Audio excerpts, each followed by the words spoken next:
अभी खबर ये है कि नॉर्थ वजीरिस्तान में एक अटैक हुआ है आर्मी व्हीकल के पास, जिसमें 6 पाकिस्तान के आर्मी के जवान जो हैं ज़ख्मी हुए हैं, 4-5 के करीब सिविलियन ज़ख्मी हुए हैं। क्या वजह है कि दिन ब दिन अटैक हो रहे हैं? कभी कराची में हो रहा है, कभी पेशावर में हो रहा है, कभी बलोचिस्तान में हो रहा है, कभी वजीरिस्तान में हो रहा है। एक तो वो जो दहशतगर्द अटैक कर रहे हैं, और सेकेंडली हम जो आपस में एक दूसरे के ऊपर अटैक कर रहे हैं।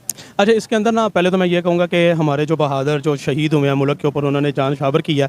पहले तो हम उसके लिए मैं दुआ कहूँ कि अल्लाह ताला उन्हें जन्नत नसीब करें। और शहीद नहीं ज़ख्मी हुए हैं इस अटैक में, वैसे तो शहीद होते रहते हैं। इसमें अगर वो ज़ख्मी हुए हैं, ठीक है, तो अल्लाह ताला उन्हें सेहत दें। और हमारे जवानों को हमेशा हमारे सरों पे, हमारे सामने हमारी जो फ्रंट लाइन है आर्मी, उसको हमेशा जो है अल्लाह ताला उनकी हिफाजत करें। दूसरी बात यह है कि देखिए, आप कभी भी ये नहीं कह सकते कि पाकिस्तान के अंदर कभी भी मुल्क दुश्मन अनासर मौजूद नहीं है। ये आप कभी भी नहीं कह सकते। मौजूद हैं। इस वक्त मैं पाकिस्तान के बारे में अगर बात करता हूँ तो मैं हमेशा ये कहता हूँ, Pakistan is a battle field, और हम हर वक्त हालत जंग में हैं। जिस तरह कायद-ए-आज़म मोहम्मद अली जिन्ना ने फरमाया था कि जो है पाकिस्तान बेसिकली पूरी दुनिया के लिए एक रीढ़ की हड्डी का काम कर रहा है। जिस तरह कश्मीर के बारे में कहा कि वो हमारी शार आ गया, तो पाकिस्तान बेसिकली पूरी दुनिया की बैटल फील्ड है। और पूरी दुनिया की जो एजेंसीज हैं वो बेसिकली अपने एजेंट्स को ट्रेंड करने के लिए पाकिस्तान की सरजमीन के ऊपर भेजती हैं।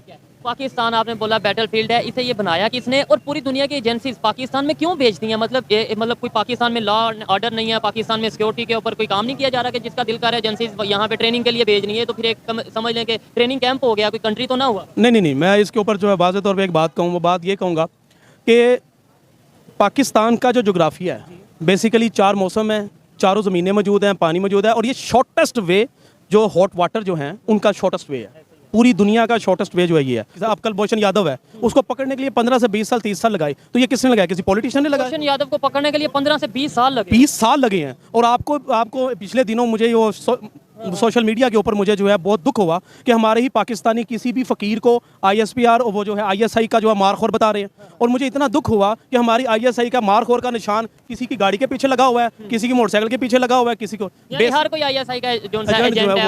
आपने बोला 15-20 साल लगे कलभूषण को पकड़ते हुए। एक तो इतना लंबा प्रोसीजर समझ से बाहर है, 15-20 साल में तो बहुत कुछ हो जाता है। लेकिन खैर पकड़ा, इंटरनेशनल कोर्ट में अभी तक वो क्यों नहीं फैसला कर पाए कि भाई ये जो है सजा क्यों नहीं दिलवा पाए इंटरनेशनल कोर्ट के थ्रू? अभी तक पकड़ के क्यों रखा हुआ? मैं आपको बताता हूँ, बेसिकली आपकी जो होती है ना डिप्लोमेटिक अफेयर्स के अंदर टाइमिंग बहुत जो है ना काउंट करती है।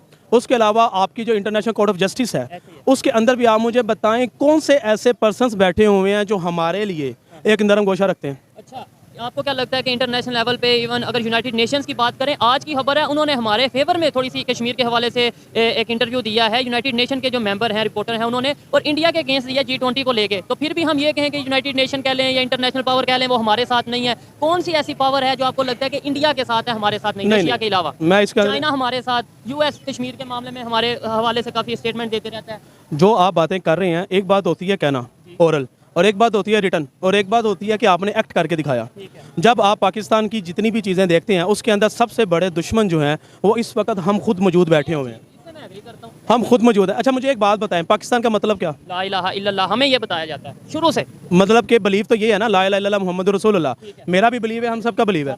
मुझे ये बताएं, जिस मुल्क का की बुनियाद कलमा तैयबा हो सकती है, तो उस मुल्क का निज़ाम कुरान पाक क्यों नहीं हो सकता? ये बहुत बड़ा सवालिया निशान है। हमने पाकिस्तान लिया ही क्यों, बनाया ही क्यों? इसी वजह से कि अब इस्लाम के मुताबिक हम प्रैक्टिस करेंगे। यहाँ पे फिर सूद का निज़ाम है जो कि सीधा सीधा अल्लाह से जंग कर रहे हैं। आपके ख्याल से, टॉपिक से थोड़ा सा हट रहे हैं, आपके ख्याल से ये जो अटैक हो रहे हैं ये कौन करवा रहा है? ये पाकिस्तान के अंदर से ही लोग हैं, अफगानिस्तान से लोग हैं, इसराइल से लोग हैं, अमेरिका से लोग आते हैं, या कहाँ से लोग आते हैं? देखिए, इसके वक्त मैं यही बात कहूँगा कि इसके अंदर हमें जो है अपने ISPR की जो स्टेटमेंट है उसके ऊपर हमें बिलीव करना चाहिए। क्या स्टेटमेंट है इस हवाले? उस हवाले से वो वाजे हैं, क्योंकि मैं तो बेसिकली एक एजेंट नहीं हूँ, ना ही मैं आर्मी का। मैं बेसिकली ये आपको अगर मैं ये कहता हूँ कि जी फलाने मुल्क ने भेजा, फलाने मुल्क ने भेजा, ओपिनियन के अंदर तो पूरी दुनिया लगी हुई है ना हमें डिस्टेबलाइज करने के लिए। तो मैं ये नहीं कह सकता कि जी फलाने भेजा, अमेरिका ने भेजा। अब मुझे एक बात बताएं, बिजली चोरी अमेरिका करवा रहा है? नहीं, बिल्कुल नहीं। करप्शन जो है वो अमेरिका करवा रहा है? बिल्कुल। आपको नमाज ना पढ़ने के लिए अमेरिका कह रहा है, यहूदी कह रहा है? नहीं। ज़कात ना देने के लिए मुझे जो है वो इंडिया कह रहा है? तो बात सिर्फ इतनी है कि मैंने अपनी तो जिम्मेदारी पूरी की नहीं, ना मुसलमान होने के नाते, ना पाकिस्तान होने के नाते। यहाँ पे जिसको बात कर लो, Pakistani best believer of Islam, best believer of the prophet peace be upon him, the वसेस्ट तरीन जो फॉलोवर है वो prophet peace be upon him के ये मुसलमान खुद हैं। उन्होंने कहा जना नहीं करना, जना करते हैं।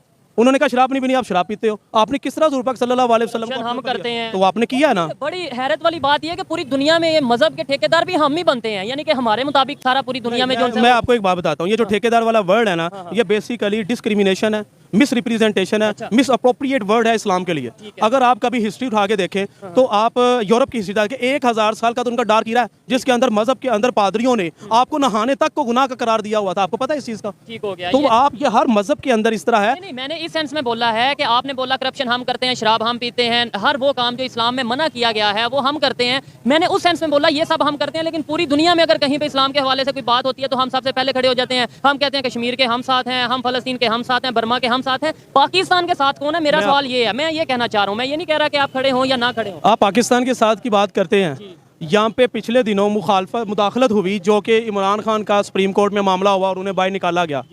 तो आप इस नेशन ने क्या कहा, सॉरी नेशन क्या दिया, अवाम ने क्या किया? अवाम ने कहा हमें मुदाखलत नहीं चाहिए, हमें नेशनैलिटी चाहिए अमेरिका की। ये आप सोशल मीडिया भरा पड़ा है, उन्होंने तो नेशनलिटियां मांगी हैं। एक बात तो मैं कहता हूँ इधर अभी बैठे बैठे मैं ये भाई ये जितने लोग हैं इनसे पूछूं कि अगर आपको यूएस की नेशनलिटी मिले या कनाडा की नेशनलिटी मिले, आप जाना चाहेंगे? वो डेफिनेटली आपको क्या लगता है 100 में से कितने % लोग कहेंगे हम जाना चाहेंगे और कितने % कहेंगे नहीं जाना चाहेंगे? अब देखिए परसेंटेज के ऊपर अंदाजन मतलब वो 10 में से कितने लोग बोलेंगे? वो तो बेसिकली आपके दादो शुमार होते हैं जिसकी बेस के ऊपर आपने करना होता है। लेकिन आज मैं आपको सिर्फ ये बात बताऊंगा कि जो मुसलमान नौजवान हैं, जो पाकिस्तानी नौजवान हैं, इनका ना तो इस्लाम से कोई ताल्लुक रहा है और ना इनका पाकिस्तान से कोई ताल्लुक रहा है। इन लोगों को जो एक लत लगा दी गई है औरत की, और औरत को लत लगा दी है मर्द की। अब आपको मैं बताता हूँ, आपके पाकिस्तान में सिर्फ पंजाब में 3 माह में एक हसास आदातो शुमार के मुताबिक 10 लाख डिवोर्सेज हुई हैं, कोर्ट्स ने की हैं।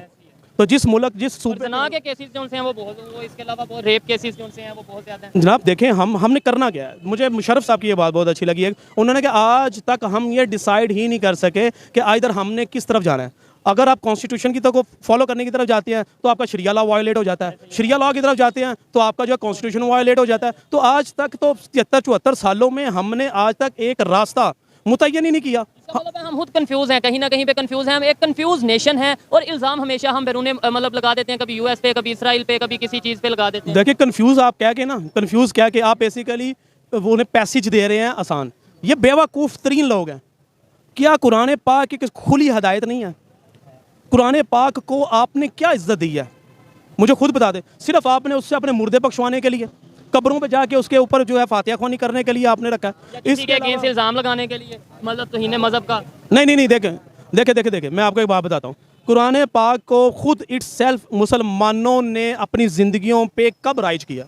क्या आज मुझे ये बताना पड़ेगा कि क्या उसे कहते हैं वमिन शर्रिल वसवासिल खन्नास ज़ालिकल किताबु ला रैब फ़ीहि हुदल लिल मुत्तक़ीन, हदायत है मुत्तियों के लिए कि ये वो किताब है जिसके अंदर कोई शक नहीं है। तो फिर आपने शक वाली किताब को मुल्क आइन क्यों बनाया जिसके ऊपर शक नहीं है? तमाम मसालिक जो हैं वो उसके ऊपर शक नहीं करते, अल्लाह ताला उसकी हिफाजत कर रहा है। अल्लाह ताला ने मुसलमानों के ऊपर इतना करम और फजल किया। मैं आपको बताऊं कि उन्हें कहा कि ये किताब मैं तुम्हें बना के दे रहा हूँ, मेरे बंदो तुम इतनी भी तगदो ना करना, तुम्हें एक आइन बना के दे रहा हूँ नबी के जरिए, इसको बेटा फॉलो करो, नौज़ुबिल्लाह ऐसे फॉलो करो, इसे फॉलो करो। लेकिन वो फॉलो हम नहीं कर रहे। हम जो उनसे अभी आइन जो हमारा पाकिस्तान में कॉन्स्टिट्यूशन है वो इस्लाम के मुताबिक ऐसा सच नहीं है। वैसे तो पहले ही जो चैप्टर में यही लिखा गया है कि जो पाकिस्तान का सिस्टम है इस्लाम के मुताबिक होगा, कुरान के मुताबिक होगा, लेकिन ऐसा सच नहीं है। सूद का निज़ाम है, बहुत से ऐसे इशूज़ हैं। ये बताएं बेहतरी कैसे आएगी? दूसरे नंबर पर यह है कि एक साइड पर जो दहशतगर्द हैं वो हमारे यहाँ पे मतलब ये अटैक कर रहे हैं या यहाँ अंदरूनी तौर पर ही मौजूद हैं या बाहर से आके अटैक करते हैं। सेकेंडली हम खुद आपस में एक दूसरे को, आप मुझे दहशतगर्द कह रहे हैं, मैं आपको दहशतगर्द कह रहा हूँ, पॉलिटिशियंस की बात कर रहा हूँ जैसे इमरान खान साहब पे।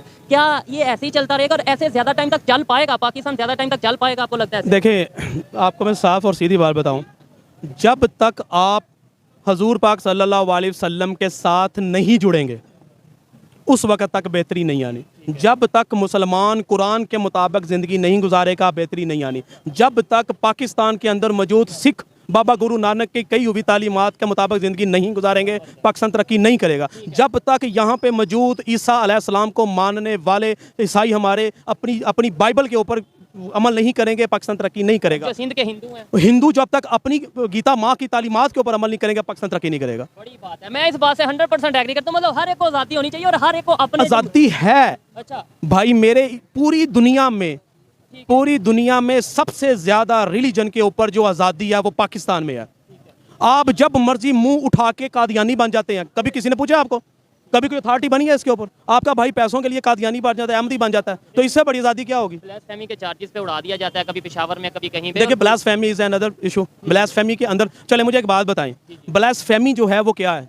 सिर्फ चंद गंदे और घटिया अल्फाज जो हजूर पाक सल्लल्लाहु अलैहि वसल्लम के साथ नाउजुबिल्लाह जोड़ दिए जाएं, आप सिर्फ उसे ब्लास्फेमी कहते हैं? क्या हजूर पाक सल्लल्लाहु अलैहि वसल्लम की बात ना मानना ये ब्लास्फेमी में नहीं आता? बड़ी सीधी सीधी बातें कर रहे हैं और बड़ा मजा आ रहा है इनसे बात करते हुए। हम हमेशा ये कोशिश करते हैं 1-2 मिनट 3 मिनट की बात की जाए, लेकिन इन्होंने जो आज गुफ्तगू की है, कुछ बातें जिनसे मैं डिसएग्री भी करता हूँ, लेकिन बहुत सी ऐसी बातें हैं। खासतौर पे इन्होंने जो बोला कि जब तक पाकिस्तान के मुसलमान इस्लाम के मुताबिक, पाकिस्तान के हिंदू अपनी गीता के मुताबिक और पाकिस्तान की जो सिख बरादरी है वो अपने मजहब के मुताबिक जिंदगी नहीं गुजारेंगे, तब तक पाकिस्तान बेहतरी की तरफ नहीं जाएगा। बहुत अच्छा, ऐसा जो कहा है ये मुझे कंसेप्ट समझ नहीं आया। मतलब मैं बहुत से लोगों से इंटरव्यू करता हूँ, आप क्या कहना चाहिए? मतलब वो ज्यादातर ये कहते हैं इस्लाम के मुताबिक, आपने तो साथ ये भी कहा है कि हिंदू जो हैं वो इसके मुताबिक। मैं इसको थोड़ा क्लैरिफाई कर देता हूँ। बेसिकली आप ये देखें, आपने सोशल मीडिया के ऊपर देखा होगा कायद-ए-आज़म मोहम्मद अली जिन्ना का एक ऑडियो क्लिप चलता है, जिसके अंदर आप फरमा रहे हैं कि पाकिस्तान के अंदर तमाम अक़लियतों को आज़ादी है, वो अपनी मर्जी से अपनी इबादत कर सकते हैं। मैंने उसको एक्सप्लेन किया। कायद-ए-आज़म मोहम्मद अली जिन्ना, अब मुझे एक बात पता है, हज़ूर पाक सल्लल्लाहु अलैहि वसल्लम की हदीस है कि किसी के खुदा को झूठा ना कहो, सुनी हुई है कि वो पलट के तुम्हारे सच्चे खुदा को झूठा जुठलाए ना। अब इसके ऊपर कानून साजी होनी चाहिए थी। उस कानून साजी के अंदर क्या था कि किसी मुसलमान को इजाज़त नहीं है कि वो किसी हिंदू, सिख, ईसाई के मजहब के ऊपर उंगली उठाए। इसके अंदर लॉ मेकिंग होनी चाहिए थी कि जो इसे आगे एक्सप्लेन करती है कि आपको इजाज़त ही नहीं है कि वाबी को सुन्नी कहे, ये बिदती है। मसालिक एक दूसरे को इस हदीस की रोशनी में जो है नुक्ता नगाह उनका गलत नहीं कह सकते, किसी को जो है वो आप इल्ज़ाम तराशी नहीं कर सकते। ये हदीस साफ बता रही है। मैं और फिर फतवा होता क्या? फतवा बेसिकली एक ख़ास मसला, उस ख़ास मसले के अंदर कुरान पाक की रोशनी में उस हालात के मुताबिक आपका फतवा 4 साल बाद चल ही नहीं सकता। आप पिछले फतवे 1000 साल पहले उठा के आज मुझे बताएं कुरान की रोशनी में मुझे जो है इंटरनेट इस्तेमाल करने का कोई फतवा दिखाएं, मुझे लैपटॉप इस्तेमाल करने का फतवा दिखाएं। जैसे कुछ साल पहले तक ये कहा जाता था कि फोटो खिंचवाना ही हराम है, स्पीकर जो है वो हराम है, आज वो सब चीजें अच्छा, वक्त के साथ है ना। अच्छा, इसके अंदर मैं आपको एक बात बताता हूँ। कुरान पाक एक मुकम्मल ज़ाब्ता हयात है, उसके अंदर हर चीज़ मौजूद है। अब उस कुरान पाक में जब हर चीज़ मौजूद है, मैं अपनी नालायकी, कम अकली की वजह से उसमें से मसला निकाल नहीं पा रहा, तो ऐसे में मैं इस्लाम का ठेकेदार या जिम्मेदार बनता हूँ, तो मेरी गलती है ना। मेरे अंदर इतनी सख्त नहीं है कि मैं कुरान पाक की आयत से वो अखज़ कर सकूं, तो कुरान पाक कैसे साइलेंट हो सकता है? वो भाई मेरे, ये हमारी गलती है, मुफ्तियान इकराम की गलतियाँ। यही चीज़ है। अच्छा लगा जी बात करके। टॉपिक हमने स्टार्ट किया था कि पाकिस्तान की जो करंट सिचुएशन है उसके हवाले से, जो पाकिस्तान में आए दिन अटैक हो रहे हैं उसके हवाले से, लेकिन कंक्लूड उसको ज़रूर करें कि मतलब हम बहुत सी दिलचस्प बातों की तरफ चले गए। मज़हब, पाकिस्तान में जो मज़हब कार्ड खेला जाता है उसके हवाले से डिस्कशन रही। टॉपिक की